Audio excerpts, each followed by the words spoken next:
not streaming live. We're going to be streaming live. Okay. But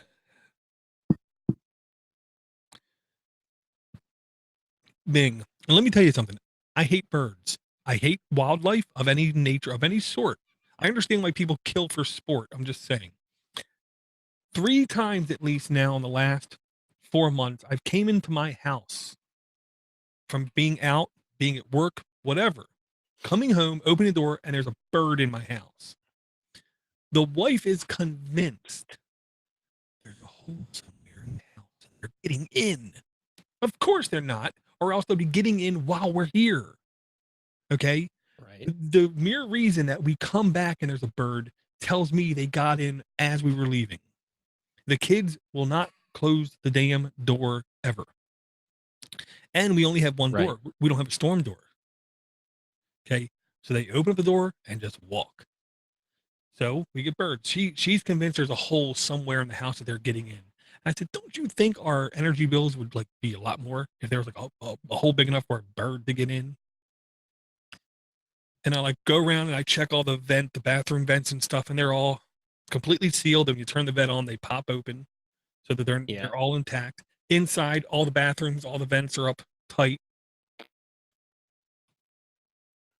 But I hate birds.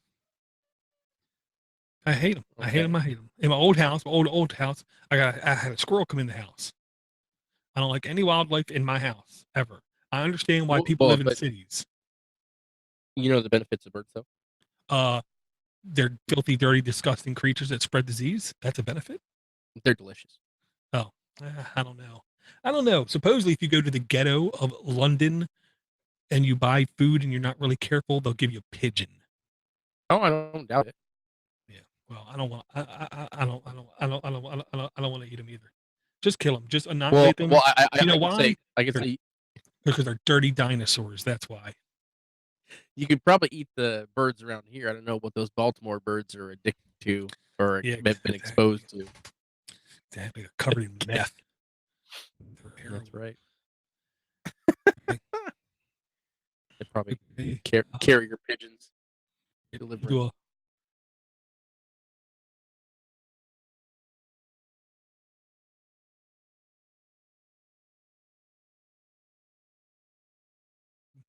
All right, cool. Hello, everyone, and welcome to Linux for the Rest of Us, episode 198. This is a show about all things, whether it's hardware, software, whatever tickles our Linux fancy. I am Cody Cooper, aka Super Coop, and I am here joined by my good friend, the DoorToDoorGeek, aka Stephen McLaughlin. How's it going, Door? Hey, Cody. Me just loving wildlife and nature, and just can't wait for the next time I can hear the birds tweeting right outside my window. Can I buy strychnine or something, or like arsenic or something, and put it by my windows? I'm just wondering. You can buy a lot of stuff online, but out of all the things that you would buy to get rid of a bird, that's like the last thing on my list. Okay. Well, I already tried vinegar and water. That didn't do the trick. Inside joke. All right, cool. Hopefully all of you hear me clearly now. I had some audio issues, which thank you for everyone who very kindly wrote in to let us know, hey, there's something going on with Cody's audio. I couldn't listen after a few minutes. There were many of you, which all that means to me is that many of you are passionate about the show and you want good audio quality.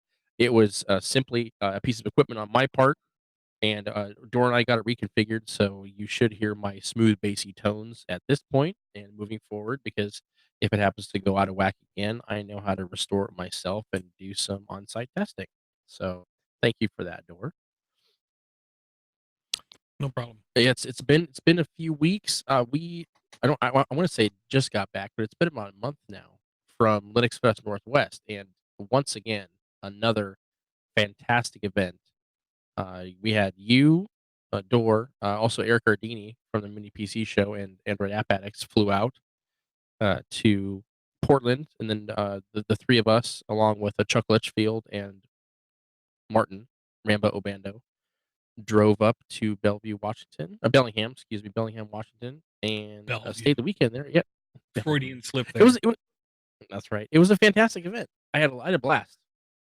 Oh yeah, great event, great people, and I'll just put it this way: Eric Ardini is great people. Period. No matter how you rank them, no matter how you rank anybody around you, Eric is always going to be among the better people around. And then you have Cody, then you have Martin, then you have Chuck, and then you have Josh, and then you have everybody else. It's just good people on top of good people, and then everybody I met at the conference, unbelievable, top tier people. If I could right now today get up and move, I would either move to Texas because there's no income taxes, or I would move up by you guys or up by Washington just because it seemed like the general demeanor of people was much nicer. Yeah. Yeah. And I was told we don't have to worry about giving numbers when we book reservations anymore because ever since something became legal, they don't do things like count anymore up there. So some people tell me, was everyone up there nice because of the legalization or decriminalization of said product, or were they like, which came first, chicken or the egg? I mean, I well, can say from living up here, everybody's just as cranky and uptight as normal. no. Well, then you need to come to Baltimore if you want to experience cranky and uptight. That's all I'll Yeah, say. yeah, yeah. Yeah. I will. Yeah. It was a really good event, really good people. I gotta say it again. And I actually did sit in on, I think, 3 talks this year, which is my probably record high. And every single one of those people were just well-educated people, very passionate, wanting to talk and convey messages, and wanted to try to help people do some basic understanding of some advanced concepts. So, hats off. And they uploaded the stuff pretty quickly, I'll say. Oh yeah, within hours. I mean, all of it was up, uh, just hours after the fest, but every day they were uploading talks as they were happening. So, yeah, yeah, fantastic event. I went to quite a few talks. I wasn't awake for all of them or all the way through all of them, and I'm not going to apologize for it. I weekend. I sat through a terrible talk with Martin, and he knows what I'm talking about, and that's all I'm going to say about it. But man, it was uncomfortable. It was uncomfortable because of what was happening around us. It was uncomfortable because of this, what the speaker was doing. It was just bad. But I'm not gonna give any more details. But that was a minuscule a point, a tiny, like half of a percentage compared to everything else awesome that happened. So if you live in the Northwest, or if you want to experience a good Linux Fest next year, come early spring, April, Mayish, definitely consider going to Linux Fest Northwest. You can check out the website linuxfestnorthwest.org. Follow them on Twitter and Google Plus. You can check out, like Dor mentioned, a lot of the talks from this year and past years. So give it a try. But yeah, overall, very, very well run. I think it was their 11th or 12th year, something like that. But yeah, yeah, it was a good time, and I was glad to hang out with you guys in person again. It had been too long. Absolutely. And I'll say, if you plan early, or if you plan carefully, you can get uncommonly cheap airfare out in that neck of the woods, because my air flight both ways was less than 300. That's across the country. Eric came from Chicago area. His, I believe, round trip was only like 120. Um, and we all split the hotel cost and the rental car cost. And I believe it technically cost him more in the hotel and rental car shared fee than it did for him to fly out, which is amazing. Yes, yeah, he got a ridiculous. And then we know someone that works for the airline, a listener of one of the shows, right? Multiple, multiple. Turns out now we know 2 people who are pilots. Well, but Uh, I'm talking specifically about because Rick Crouch is a pilot, right? yes, Or he at least works for an airline. I can't remember. I'm I pretty think. sure he's a pilot. Yeah, I think. Well, and then we have And Rick's awesome. yeah, and we have another one, and then we have classic PC Freddy, technically a Oh, of pilot, course. Yeah. just not commercial private jet thing. And then we have Rich or Hughes, who likes to crash planes a lot. Yeah. So yeah, we have the And whole oh spectrum. man, I don't mean to get off on a tangent here, but did you see the photos of his slat wall coming down in his garage on top of that car of his? Yeah, he was pretty upset. Oh my god, yeah. And I've met the guy in person, and I can imagine him going off. I Hmm. got to admit, it was quite comical. But when I saw that, I've seen that in a retail setting in a back room with a lot of product, and it's probably a 12 by 10 or a 12 by 8 foot piece of slat wall that by itself probably weighs 110 pounds. That was secured to the wall with 6 screws. 6 screws. Come on. Yeah, I didn't see a lot of screws out of the back of that. So if he yeah, puts it back up, I hope he quadruples or in a multiple of 10 uses more screws to it won't happen again. yeah. All right. So what do we have on the docket this week? Well, I first want to also say when I was out there, I did get a chance to sit down and Oh chat yeah. just a little bit with think Penguin.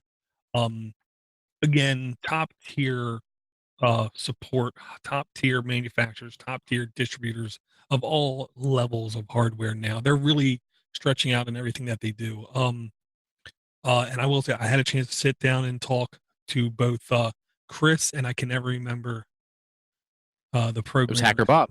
Hacker Bob. Hacker Unbelievably Bob. nice guys, unbelievably smart guys. Super cool. But I was so upset Who that they were not allowed to sell goods there because I was ready to just literally throw money at them. Oh yeah, I would have totally bought one of those little router deals. Yeah, but you know, Yeah, I apparently Bob was there last year, but I didn't see him. I only saw Chris at the booth. But Hacker Bob, we met at Northeast Linux Fest, I think 2012 or 2013. Mhm. I met him at the after party, and he's a very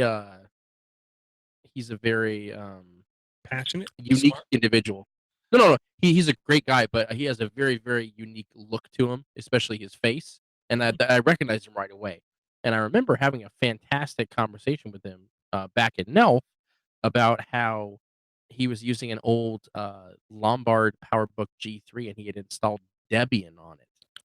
And that just and he because we were talking about somebody showed like a little MP3 player where they had installed Doom on it on this little like 1.5 inch screen or whatever. And he's like, "Oh yeah, that reminds me of the time that I had to do blah blah blah." And I was like, "Oh my god, I had one of those at home." So we got to talking, and yeah, very very cool guy. Yeah, I was totally surprised to see him uh, at the Think Penguin booth because I didn't know he was associated with him, and more importantly, I didn't even know that he was there last year. So I'm glad I got to talk to him this year. Yeah, I'll say Chris is the president, CEO, leader of the company. Hacker Bob is the complete IT staff. Nothing can happen realistically without Bob. Um, he is the guy who knows how every piece of hardware, basically from the Commodore like VIC 20 up to today's supercomputer. I believe he's the guy who can literally rip anything apart and put it back together. Um, but you mentioned Debian. Really quick note here on our notes, line 41, Cody. I installed, I redid my Lenovo Flex 15. I had old version of Voyager on it. I did install Budgie. We'll get back to that. Uh, and I just decided after a little bit, I needed a big change. I just needed something completely different. So then I didn't. I went back and I installed Voyager X Debian Jesse. I want to go with a Debian distribution for at least a little while. Stick with the source, stick with what brought me to the dance kind of thing. Because that's what I really like about my Linux experience is the stability I experience because of how I carefully handpick my distributions. And to me, it's hard to go wrong with Debian, and I'm really a fan of the Voyager interface.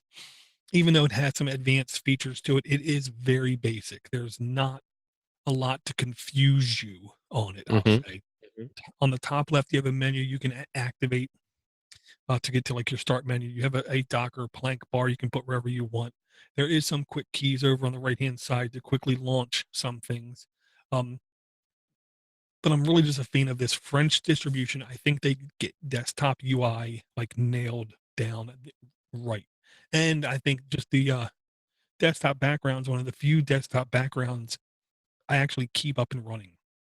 I typically set my desktop background just to jet black, just flat black, boom. But with this one, I Oh, always seem to okay. leave it. Yeah, I'm not so much a sucker for aesthetics anymore. I would do like a minimal workspace to have just get out of the way. But I do like how the Voyager team has merged somewhat minimalistic properties with that beautiful. I mean, if you think of really sort of beautiful desktop environments that you would want to show someone to say, "Hey, this is possible on the platform that I use." You think of Voyager, or you think of Elementary, or any other uh, distro that is possibly integrated special desktop environment, with docks and things, to make it look really really flashy. But yeah, Voyager has always been on that high end of that scale, to the fact where I remember I installed it on a laptop a few years ago, and then, but it was just like I installed it and kind of played around with it for maybe 5 or 10 minutes, and I was done. But based on me talking about it somewhere, that's where Jeff Owens heard about it, and he ended up. I think it's his main distro that he runs now and has for years now, and he even has it on some machines at work. And he and I were talking one day. He's just like, "Oh, I'm so glad you gave me all those pointers about Voyager and told me this and that." And I was like, "Oh, I remember installing it. I didn't really use it for that long." He's like, "Are you sure?" I was like, "Yeah, trust me, I'm sure." But I'm glad I could influence him in some way. Yeah, there was two of them that me and Jeff got backwards. I can't remember what it was. Um, yeah, Voyagers turned out to be, I think, a really solid distro moving forward. I did have installed for about a week though Ubuntu 16.04, but I installed the Budgie remix. And it's not an official distribution. That's the real reason I went off of it. I want to stick with official long-term stability distributions. Now, apparently 16.10, they're looking at doing an actual official Budgie desktop, Yeah. but it isn't. But it isn't there yet. So I installed Budgie Remix 1604, and it ran perfectly fine. The only things I had that I was looking for that I couldn't get, and there's the first thing. I wanted a little bit more out of a desktop than what it by default had. Um, Me and Martin both like very slim panel bars in the top or bottom, or task bars. We don't like thick, bulky bars. Mhm. So as soon as we go in, first thing we both tried to do was resize that top panel bar, and we could, but certain text on the bar would not resize. Like we could not get the clock to go smaller font. It might be something we're doing, might not, might be something in the desktop itself. Except for that, I really like the start menu. I really like the idea of that pop out menu on the side. Um, but I don't really need a calendar that often. And that's like one of the big features. As soon as you pop out the side, there's a huge calendar there. So to me, the desktop is advancing remarkably well. If this was if this was a person, it would be in high school. It wouldn't be completely graduated yet with a full-time job, looking to get married and kids, but it would be right there on the, dare I say, precipice of becoming a really, really good full-featured desktop. And I'll say uncommonly light. I was shocked at how, no, that's wrong. I was very impressed and very happy with as little resources as it used. But knowing Ike, uh, I kind of expected it to not be bloaty, to not be heavy, to not be dirty, to not be grungy, to not be brittle, to not be buggy. I mean, still, every time I load Ubuntu Unity, I eventually will get pop-ups with error reports, and they always stem from a Unity. Even though I'm using Intel graphics, even though I have 16 gigs of RAM, even though I do everything by the book, I get those pop-ups. Every time I install Cinnamon or Mate, I always have some kind of issues with them happening. Gnome is the one I really don't have a lot of issues with, but with Budgie, I had zero issues for like the week that I did run it, so that made me feel good. Huh. Yeah. I remember playing with it a bit while we were at Martin's home and listening to your guys' comments, but I didn't really dive into it. And I have yet to install it myself. I may just wait, although I'm about to put OpenSUSE on the hard drive for my new main rig, which I'll get to in a minute. And I remember talking to Ike specifically saying that there's a version of Budgie available for that. So I might take it for a spin on there. But yeah, definitely looking forward to the official Ubuntu spin. And man, to think of how uh, young that product is. I know that the project over the years has taken many forms, but to have it go from something that he was working on solely to now being an official Ubuntu spin in just a span of a few years. I mean, that just shows not only Ike's dedication individually, but the team that now surrounds him in that project and how far they've come. So congratulations to them, and I can't wait to see it in 1610. Yeah, that's the whole thing. I like being involved with things before their quote unquote prime time. If you remember, the Valdi was the browser. I know I brought to this show. I'm going to say at least a year ago. It might be close to a year ago, um, because it was not ready for prime time yet, but it was really growing. It was really growing fast, and I really liked it. I think it's hysterical now how not everybody, a lot of people are saying, "Hey, there's this new browser," well, and then they say Vivaldi. I'm like, "Oh, you mean the one I've been using now for 10 straight months?" Oh yeah, yeah, yeah, that new browser. Um, Right. Budgie is advancing so quickly that it's going to be. I'm going to go out on a little bit of a limb. I think it's going to dethrone some of the big boys on some distributions sooner rather than later, just because of its spit and polish. Because it does look really sharp. It does look really clean. It does look really good. Um, and it's extremely light and bug free. Like I said, he's going to have to, though, I think, incorporate theming and some kind of theming architecture, theming plugin. And that's when I think he's going to really hit the home run. Yeah, I haven't really used it yet. I really should install it and give it a try. I've read quite a bit about it, and I like a lot of the features that they have announced for it. But now that is it still in beta? Um, well, it's not an official distribution or anything. I don't want to say it's beta. It's definitely not like alpha beta testing, but it's not Uh-huh. but it isn't what I would say feature complete is what Okay, I would yeah. say. Uh and there is this link here, line 34 now, Cody. Um from renewablepcs.com. I'm sorry, renewablepcs.wordpress.com. This to me was a decent write up if you're a text driven person, because the first thing I did, of course, was shared it to my Git Pocket on my phone, and then I did a uh, listen TTS, I believe it is, and it audibly read this article to me. This was a decent write up on the basics about the different desktops available on Linux, and it goes through GNOME, Unity, Cinnamon, Mate, KDE, XFCE, LXDE, Enlightenment, and Razor Qt. See, Budgie isn't even mentioned here. That's that's how, like, in a year or whatever, everyone will have Budgie in their list here. But if you want to know about all the other desktops, I honestly found this to be a pretty good write up. Um, I'm not going to say it tells you everything you need to know about everything, but it tells you at least all about the default applications that come with it, the default file manager that comes with it, the look and feel of it, some of the basic features about it. So I definitely thought this was a good resource. It also gives you how much hardware you should have for each. Good. Not It for does show the hardware requirements. well, not for each, but only for the ones that they felt it necessary to put down. Okay. I'll say that.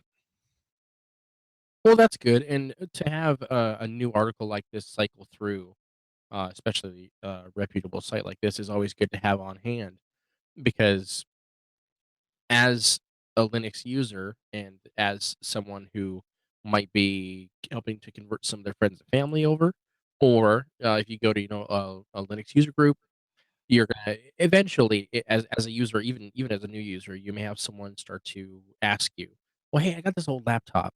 What do you think I should put on it?" Or, "Hey, I got this machine," or, "I got this. I'm looking to install Linux on machine X."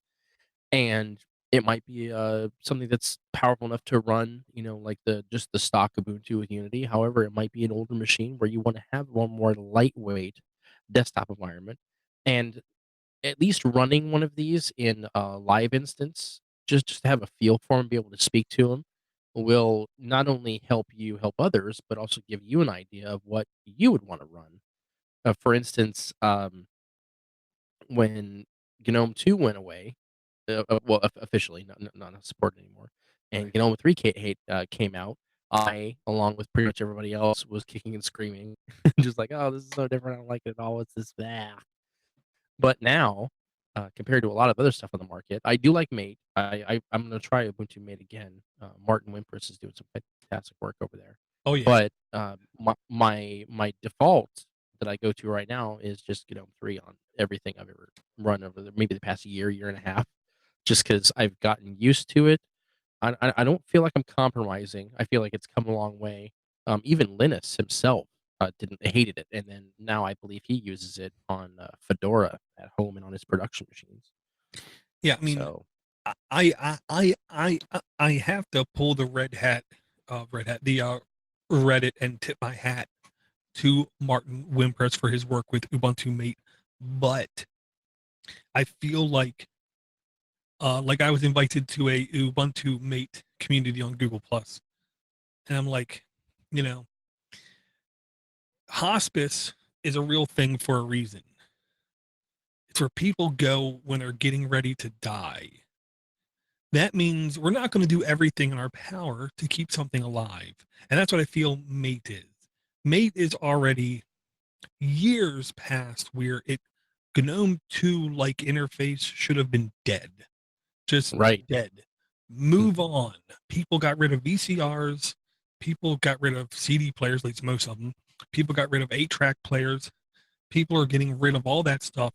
People need to get rid of that mentality, I'll say, for desktops. And if you want that same look and feel, well, configure KDE, configure GNOME, configure XFCE, configure Razor Qt, configure LXD, configure something that is built off to look like, act like that. I don't understand the "you're not going to take this desktop out of my cold death hand" kind of grip Right. mentality. I just don't get that. Yeah. And I'm old and I'm Yeah. gray, and I should understand that, and I should embrace that, but I don't. And I'll say, He is the grumpiest of all grumps. Trust me, out of all of them that I know, well, he is he has British. a special chair. No. I mean you. Oh no, you, no, not me. you have a special chair, hose, and hose spout just for spraying water at kids, telling them to get off your lawn. And birds. But like reading this write up, the one thing I gotta say that really does like remind me just how far we've came in everything, in computing. Enlightenment. Enlightenment, I don't think of as a chintzy desktop. I actually think of it as a pretty full featured desktop, a pretty smooth desktop. It says required RAM for Enlightenment is 64 megabytes of RAM.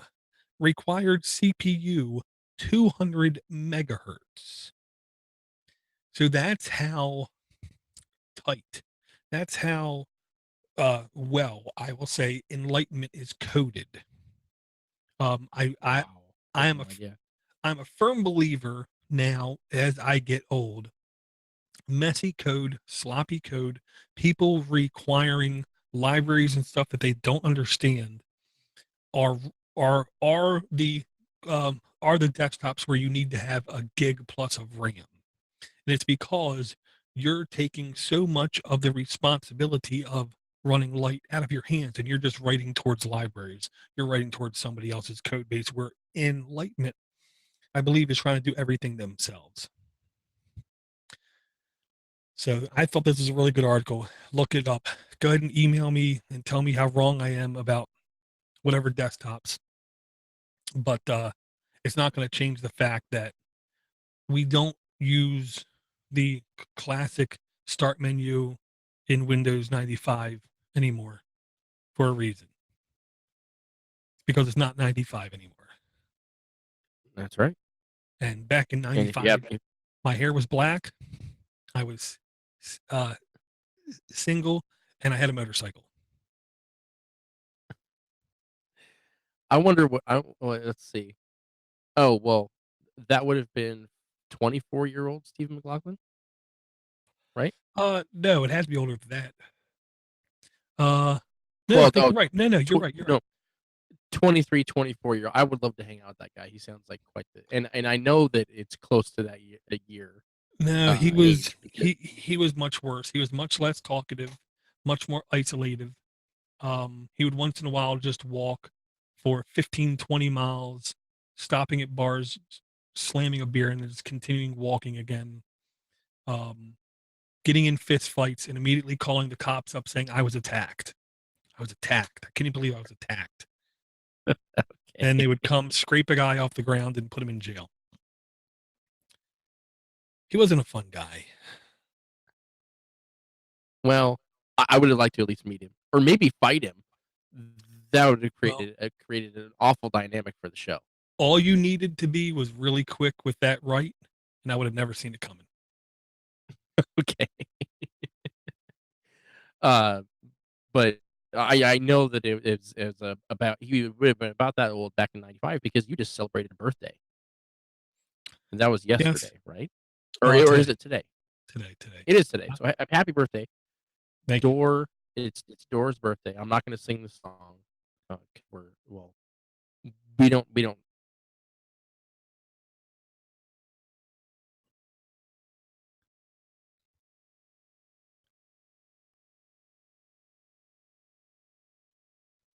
here. Oh, here we go. But yeah, I do wish Door a happy birthday. One more year above ground is a good year, and hopefully, I know he had a good past year. I saw it in all the cool Google Plus posts that he made. So I'm happy to have you around again, brother. Oh, yeah, and I'm having lots of fun doing the whole Podnutz thing, going to the conferences. Again, I can't encourage people enough. Go to conferences, sit down and chat with people, sit down and talk with people. Met some fantastic people, and I honestly, Kevin O'Brien and more than a couple people have been harassing me now for 2 years, gently, kindly, very friendly, harassing me to go to PenguinCon. If it is at all close to Northwest Linux Fest next year, I'm sorry. I'm not voluntarily going to an extremely crime-ridden city where the politicians poison entire counties of their residents.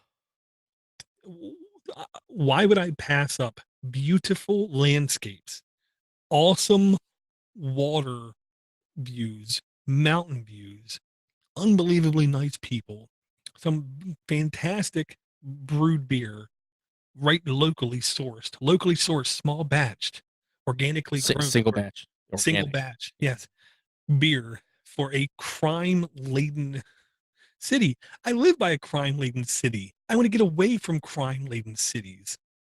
You know, So you'll already be acclimated by the time you get there. No problem. and I really do say that with nothing but love in my heart, because there's great people who live up by there. Kevin lives up by there. Jeff Hallish lives up by there.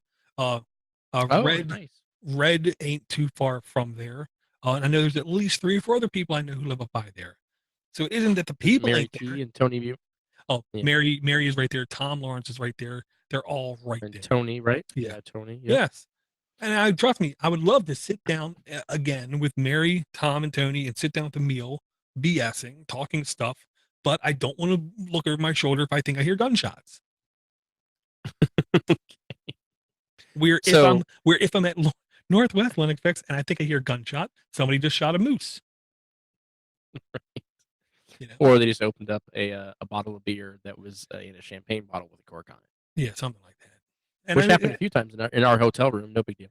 Right. And please, again, feel free to email me and tell me just how wrong I am and how ignorant I am. But, you know. I think the view of Detroit is probably based in 1970s cop dramas and comedies. No.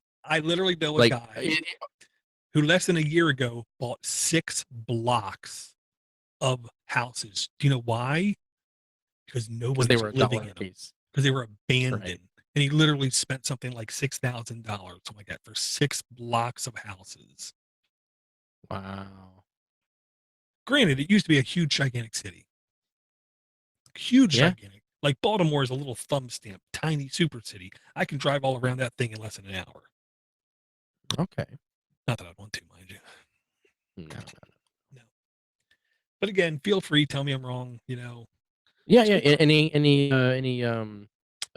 comments on Door's comments? You can email him directly at steve@smdcomputers.net. Yeah. Or DoorToDoorGeek@gmail.com. Go ahead, hit me. I don't care. Yeah. I already don't Sure. read my email, so We'll read them on the show. Well, don't you?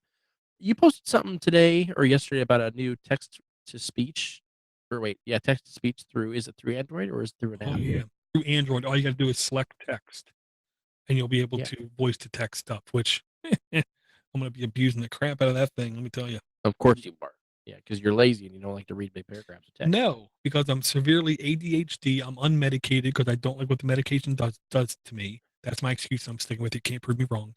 And I just don't have the patience to sit through and read paragraphs of text. And unfortunately, on a phone, something that looks like a dissertation, when I get to a desktop and open it up, I'm like, wow, that's only like 3 sentences. Why did it, Right? Yeah. Oh, I hear you. why did it seem so long on a phone? You're not lazy. You're just selective of your time. That's all. And it's been proven artificial selection can be a beneficial thing. Fantastic. I couldn't think of a better note to end the show on. Mm-hmm. Yeah, in a small batch, organically, locally sourced. Yes, a local Right. source. Yeah. Right. I Well, will throw out a teaser for next week. I think we'll be recording again soon. Hopefully next week, if not the week after. But if you're following me on Google Plus, I recently did install Steam OS on a second hard drive in my new machine. So if you want to hear about all that, definitely tune in to the next show because I'll go in about that. And that'll be episode 199. And then we got 200, baby. Right after that, wow, what are we gonna do? I don't know. Get the champagne ready though.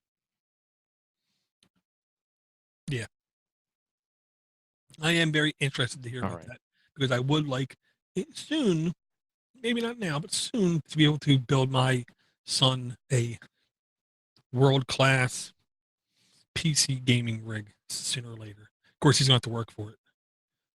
Yeah. Well, I'll definitely give my review of it, and I put quite a few hours into it already. And then by the time we record next time, I've already had even more experience with it. So stay tuned for that. Very cool. Cool, man. All right. Well, hey, Dor, thank you once again for joining me on the show. If you guys want to send in an email, send it to podcast@linuxfortherestofus.com. And if you want to do a voicemail, it is 1-707. Is it 707-676? 7076 Podnut. Yeah. 1-707-6 Podnut. Yeah. Call it in. Leave us a voicemail, preferably under 2 minutes. We'll play it on the show. If you get under 60 seconds, fantastic, even better. If not, if it's a little bit longer of a message, break it up, send us 2 voicemails. We'll totally play them on the show. But thank you very much, everyone, for listening, and we'll talk to you again soon. But please do not forget that Linux is not just for the rest of us, it is for all of us. Good night.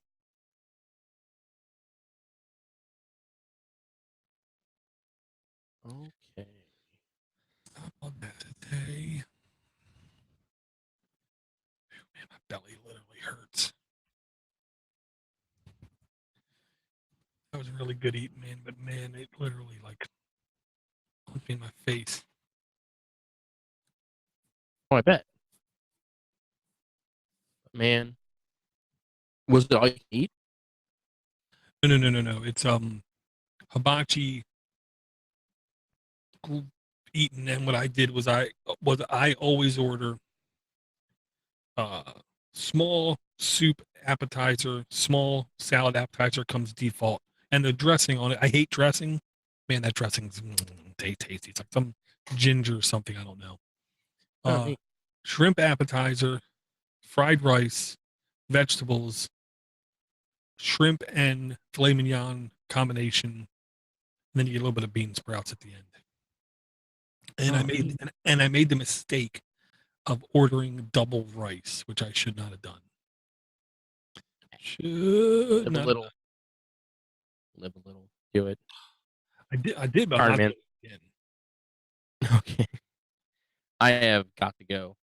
But yeah, I'll email you the